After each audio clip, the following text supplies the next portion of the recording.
Hello everyone, Anushka this side. Welcome back to my YouTube channel Anukool classes.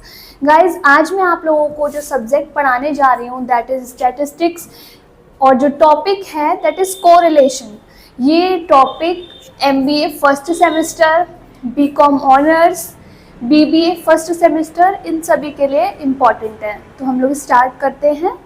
Chapter आपका correlation है और जो topic है वो है Karl Pearson's coefficient of correlation.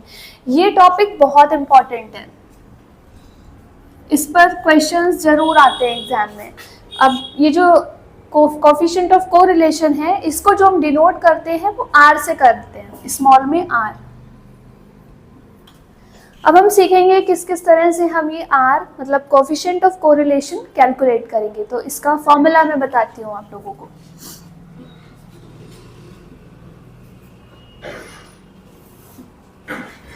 इसको कैलकुलेट करने के कई सारे फॉर्मूले हैं, जो भी आपको इन्फॉर्मेशन दे रखी होगी उसके बेस पर आप देखेंगे कि हमें कौन सा फॉर्मूला यूज करना है।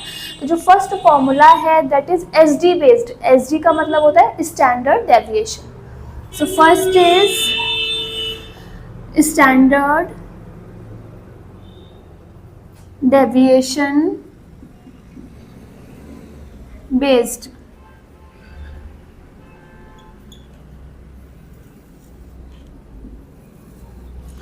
इसमें जो R निकालने का फॉर्मूला है वो है R equals to sigma dx dy upon n into SD of x into SD of y। Guys, ये SD का मतलब होता है standard deviation. Sigma dx dy upon n into standard deviation of x into standard deviation of y।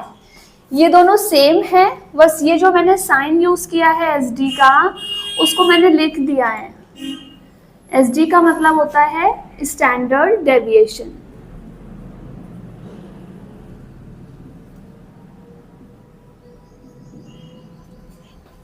इस फॉर्मूले को आप लोग नोट कर लीजिए, फिर मैं आपको एग्जाम्पल के थ्रू समझाती हूँ कि कैसे इस फॉर्मूले को यूज करना है।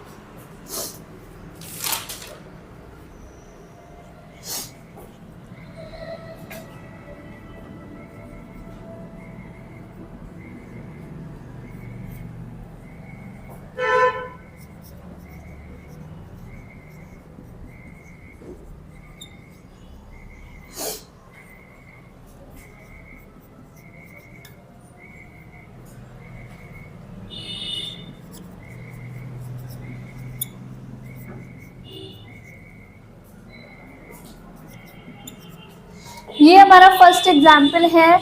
इसमें sigma dx dy is 150, n is 9, SD of x is 5.8 and SD of y is 3.2। इस क्वेश्चन में हमें स्टैंडर्ड डेविएशंस दे रखे हैं। इससे हमें पता चलता है कि हमें कौन सा फॉर्मूला लगाना है which is based on standard deviation. तो इस तरह से हमने पता लगा लिया कि हमें कौन सा फॉर्मूला यूज करना है। अब हम इस फॉर्मूले को यूज करेंगे। यहाँ पर हमें कैलकुलेट करना है R। हम R फॉर्मूला, सबसे पहले फॉर्मूला लिखेंगे R equals to sigma dx dy upon n into SD of x into SD of y। ये हमने फॉर्मूला यहाँ पर नोट कर लिया। ये फॉर्मूला हम लगाएंगे क्योंकि हमें ये सारी चीज़ें ऑलरेडी गिवन है, तो हमें सिर्फ वैल्यूज नोट करनी है और आंसर निकालना है। Sigma dx dy is given 150 upon n आपको दे रखा है 9 into SD of x is 5.8 and SD of y is 3.2।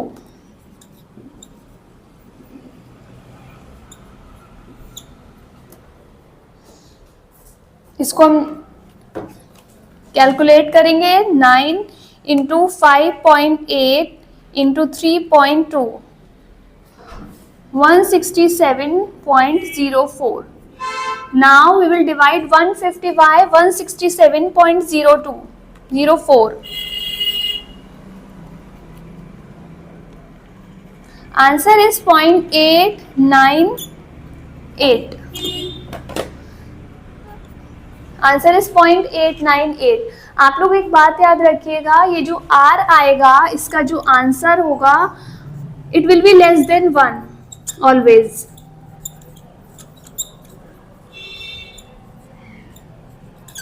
ये हमेशा 1 से कम होगा। तो अगर आपका 1 से अबव आंसर आ रहा है तो आपको पता लग जाएगा कि कुछ गड़बड़ आपने किया है और कुछ गलत हुआ है। इसलिए अब ये ठीक है, इसका आंसर आ रहा है 0.898। तो ये हमारा एग्जाम्पल 1 कंप्लीट हुआ। ये हमने स्टैंडर्ड डेविएशन के बेस पर किया था, आप लोग इसको नोट कर लीजिए। फिर हम नेक्स्ट मैं पढ़ाती हूँ वो दूसरे बेस पर होगा।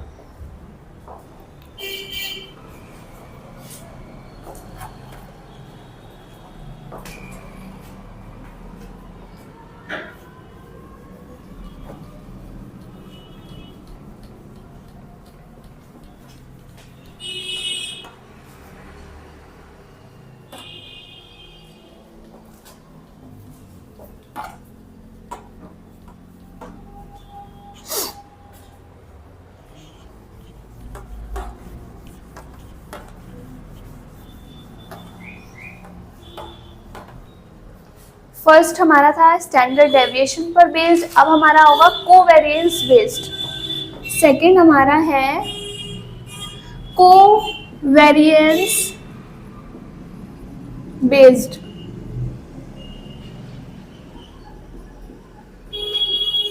इसमें हमें क्वेश्चन में कोवेरिएंसेस दिए होंगे तो हमें उसके बेस पर अपना आर कैलकुलेट करना है।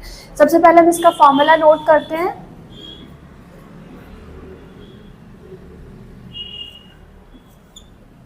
इसको हम R से डिनोट करते हैं, कोफिशिएंट ऑफ कोरिलेशन हम निकाल रहे हैं और इसको हम जो डिनोट करते हैं वो R से करते हैं। इसका फॉर्मूला है R equals to covariance upon SD of X into SD of Y। ये हमारा कोवेरिएंस बेस्ड है। ये कोवेरिएंस जो होगा वो X एंड Y का होगा, that will be given in the question. Covariance of X and Y upon SD of X into SD of Y, ये इसको कैलकुलेट करने का फॉर्मूला है। अब हम एग्जाम्पल करते हैं।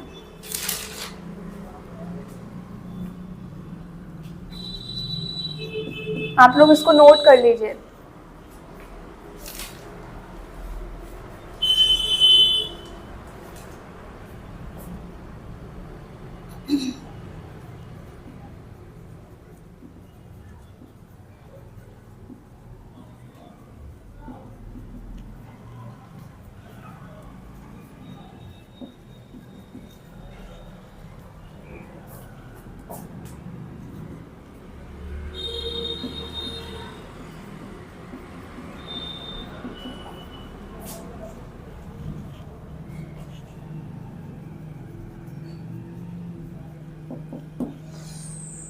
आपका एग्जाम्पल है कोवेरिएंस आपको दे रखा है एक्स वाई का 9, SD of X is 4 and SD of Y is 7.5। इस क्वेश्चन में हमें कोवेरिएंस दे रखा है, इसीलिए हमें पता लग जाएगा कि हमें जो फॉर्मूला यूज करना है वो कोवेरिएंस बेस्ड वाला जो फॉर्मूला मैंने लिखा है R equals to covariance of X and Y upon SD of X into SD of Y, ये वाला हम फॉर्मूला यूज करेंगे। फॉर्मूला लगाते हैं R equals to covariance of X and Y upon SD of X into SD of Y, ये formula. अब हम figures लिखेंगे। हमें क्वेश्चन में कोवेरिएंस दे रखा है 9 upon SD of X is 4 into SD of Y is 7.5।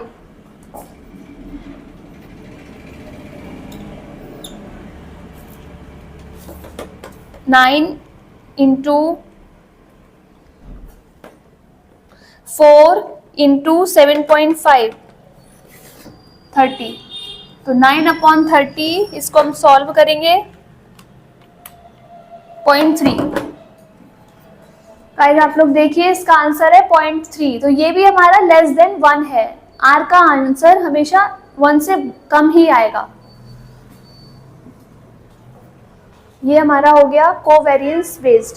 आप लोग नोट कीजिए। इसके बाद हम एक और फॉर्मूला सीखेंगे। that will be based on variances.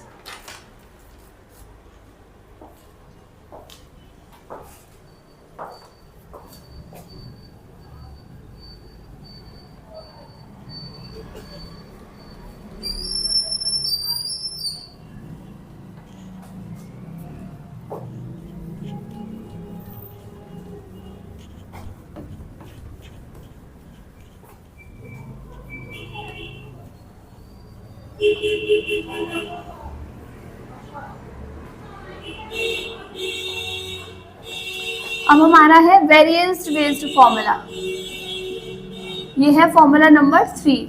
हमने फर्स्ट वाला पढ़ा था that was based on SD, उसके बाद हमने पढ़ा था दैट वाज बेस्ड ऑन कोवेरिएंसेस। अब हम पढ़ेंगे third formula, this is based on variances, right.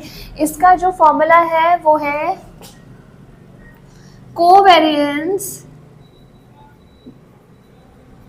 Of x and y, covariance of x and y upon under root variance of x into variance of y। जब भी question में आपको variances दे रखे होंगे तो हमें ये वाला फॉर्मूला यूज करना है, covariance of x and y upon variance of x into variance of y। Example हम नोट करते हैं। Example 3,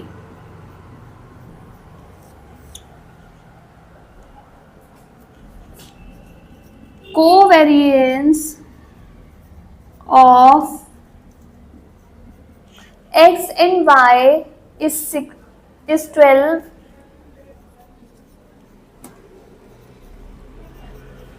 and variance of x is 16 and variance of y is 13.7. Calculate R।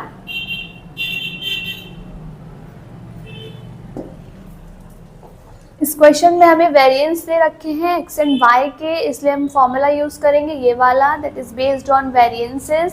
सबसे पहले हम फॉर्मूला नोट करते हैं, R equals to covariance of x and y upon under root variance of x into variance of y। तो covariance हमें दे रखा है 12 अपॉन अंडर रूट x का वेरिएंस है 16 इंटू y का वेरिएंस है 13.7। 12 अपॉन अंडर रूट 16 को मल्टीप्लाई करेंगे 13.7 से, 219.2। तो 12 अपॉन हमारा यहाँ पर आया 219.2, हम इसका अंडर रूट निकालेंगे, इसका अंडर रूट आया हमारा 14.805। आप पॉइंट के बाद 3 डिजिट्स तक लिखा करिए, ठीक है। 12 अपॉन 14.805, अब 12 को इससे डिवाइड करेंगे, 12 डिवाइड बाय 14.805, आंसर इज 0.811। हमारा आंसर आया है 0.811। गाइज आप फिर देखिए, दिस इज लेस देन 1, तो हमेशा हमारा जो R का आंसर आएगा वो 1 से कम होगा, तभी आपका आंसर करेक्ट है। अगर ये 1 से ज़्यादा आ रहा है इसका मतलब आपने कहीं कैलकुलेशन में गड़बड़ किया है, आप उसको रीचेक कीजिए। तो ये हमारा आंसर है, इसको आप लोग नोट कर लीजिए।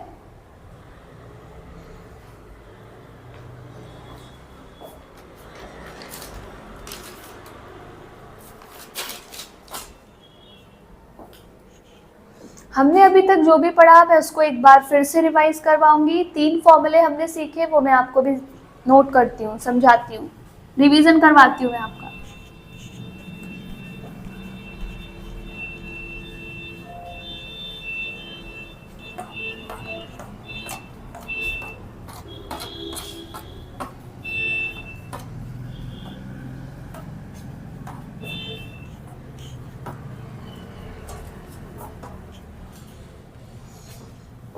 Correlation,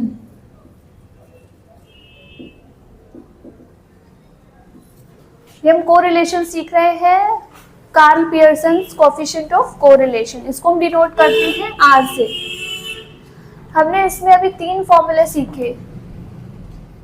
first was based on standard deviation, standard deviation based. सबसे पहला था हमारा स्टैंडर्ड डेविएशन बेस्ड। जब आपको स्टैंडर्ड डेविएशन क्वेश्चन में गिवन होगा, when S D of X and S D of Y is given in the question,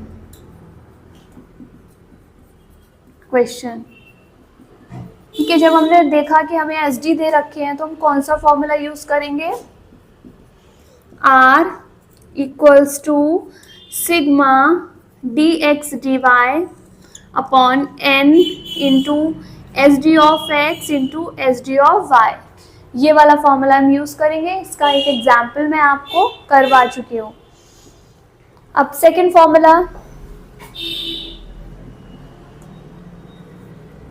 second formula was based on covariances of x and y. That was based on covariances.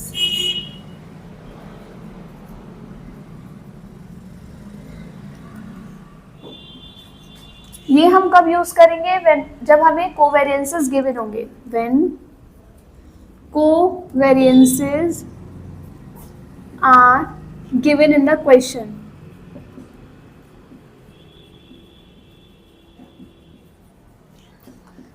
इसका जो formula था R निकालने का, R equals to covariance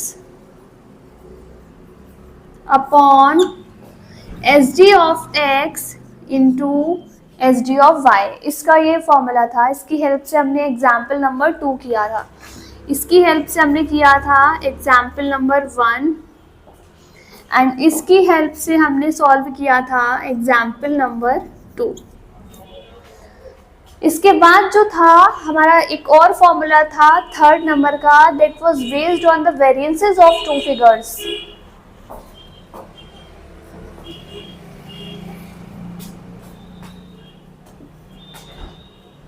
third था हमारा variance based.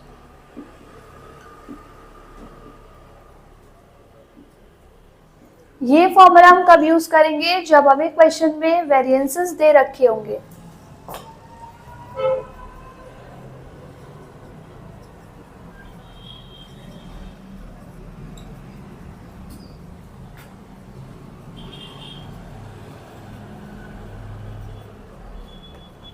इसका formula है R equals to covariance of x and y upon under root variance of x into variance of y। तो ये थे हमारे 3 फॉर्मूले जो हमने यूज किए थे to calculate R coefficient of correlation, that was given by Karl Pearson. इसको आप लोग नोट कर लीजिए, ये रिवीजन में आपकी हेल्प करेंगे।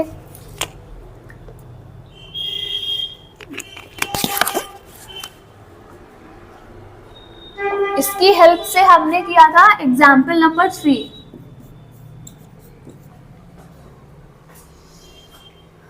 आप लोग इसको नोट कीजिए, इसके बाद हम आगे चलते हैं। अब मैं आपको एक ऐसा क्वेश्चन करवाऊंगी जहां पर आपको ये R गिवन होगा और इसमें से कोई चीज आपको फाइंड आउट करनी होगी। मिसिंग वैल्यू वाला क्वेश्चन मैं आपको कराती हूँ जो ज़्यादा इम्पोर्टेंट है। ये जो मैंने आपको सिखाया ये बहुत इजी है, लेकिन जो एग्जाम में आते हैं वो आते हैं आपके मिसिंग वैल्यू वाले क्वेश्चंस, तो मैं वो आपको कराती हूँ।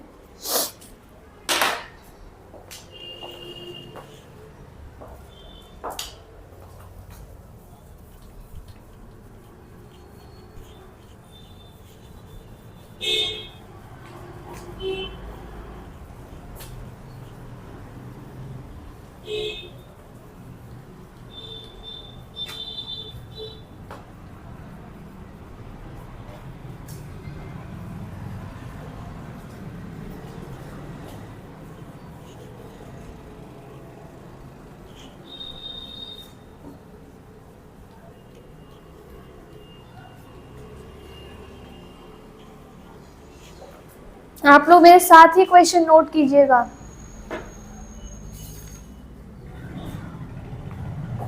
क्वेश्चन नंबर 1, इसको क्वेश्चन नंबर 1 या फिर हमारा एग्जाम्पल नंबर 4। 3 एग्जाम्पल्स हम ऑलरेडी कर चुके हैं। नोट कीजिए, the coefficient of correlation, the coefficient of correlation, the coefficient of correlation between two variables,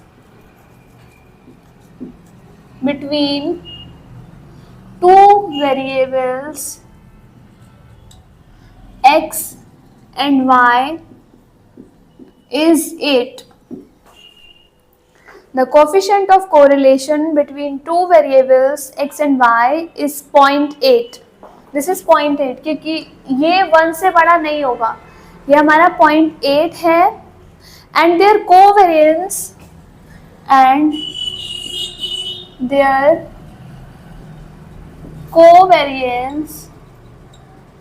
is 20।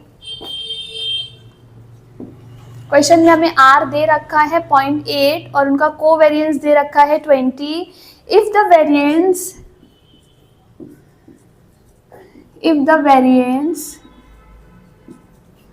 Of x series is 16, if the variance of x series is 16, find the SD of y series. Find the variance of y.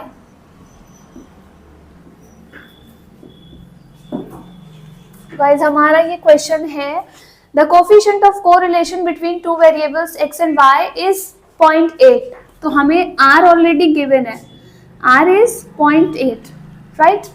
And their covariance is 20। हमें covariance भी given है, covariance है हमारा 20, हमें variance भी given है 16।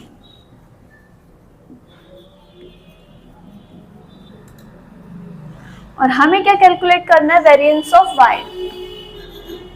Variance of x हमें दिया है एंड वेरिएंस ऑफ y हमें कैलकुलेट करना है।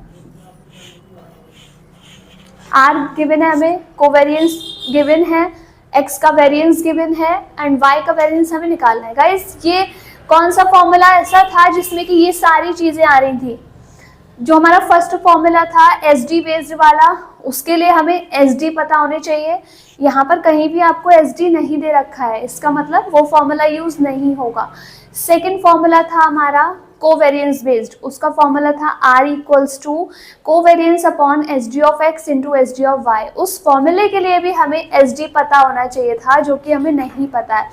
थर्ड फॉर्मूला हमारा था वेरिएंस बेस्ड, उसका जो फॉर्मूला था वो था हमारा R equals to covariance upon under root variance of x into variance of y। इस फॉर्मूले में हमें R equals to covariance upon variance of x into variance of y। R given है हमें, कोवेरियंस गिवन है, वेरिएंस ऑफ x गिवन है और हमें वेरिएंस ऑफ y ये फिगर निकालनी है। तो इसलिए हम ये वाला फॉर्मूला यूज करेंगे। r हमें दे रखा है 0.8, तो 0.8 इक्वल्स टू कोवेरियंस हमें दे रखा है 20 अपॉन अंडर रूट x का वेरिएंस दे रखा है 16। 16 इंटू, हमें y का वेरिएंस निकालना है तो इसकी जगह आप वही लिखो वेरिएंस ऑफ y। हमें ये नहीं पता है, हमें यही फाइंड आउट करना है। गाइस आप लोग अब कैलकुलेशन पर अच्छे से ध्यान दें। 0.8, हम जब ये वाला फिगर को हम इधर ले जाएंगे तो ये मल्टीप्लाई में हो जाएगा, इंटू एज इट इज हम इसको पूरा इधर ले आएंगे, into under root 16 into variance of y। हम इसको एज इट इज उठाकर इधर मल्टीप्लिकेशन में ले आए हैं। ये हमारा 20 जहां था वहीं पर रहेगा, ठीक है। फिर ये दोनों मल्टीप्लाई में है।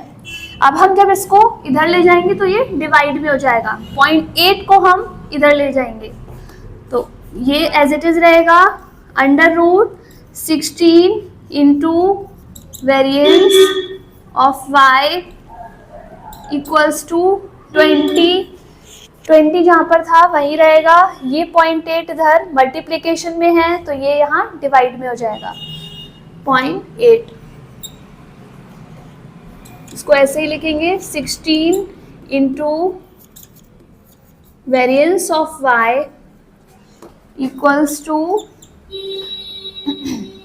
इसको हमने ये पॉइंट हटाया, पॉइंट के बाद एक डिजिट था तो हमारा एक 0 बढ़ गया, ये हमारा आ गया 25। हमारा आया under root 16 into variance of y equals to 25। यहाँ जब हम अंडर रूट का साइन हटाएंगे तो वो इधर जाकर स्क्वायर में हो जाएगा, 16 into variance of y equals to 25 square. यहाँ से अंडर रूट हमने हटाया और इधर जाकर वही अंडर रूट स्क्वायर में हो गया। आगे सॉल्व करते हैं। 16 इंटू, इसको यहाँ पर करते हैं, 16 into variance of y equals to, जब आप 25 स्क्वायर का मतलब है 25 को मल्टीप्लाई करेंगे 25 से, 25 इंटू 25, जितनी ऊपर पावर लगी होती है उतनी बार ही उसका मल्टीप्लिकेशन उसी नंबर से करते हैं।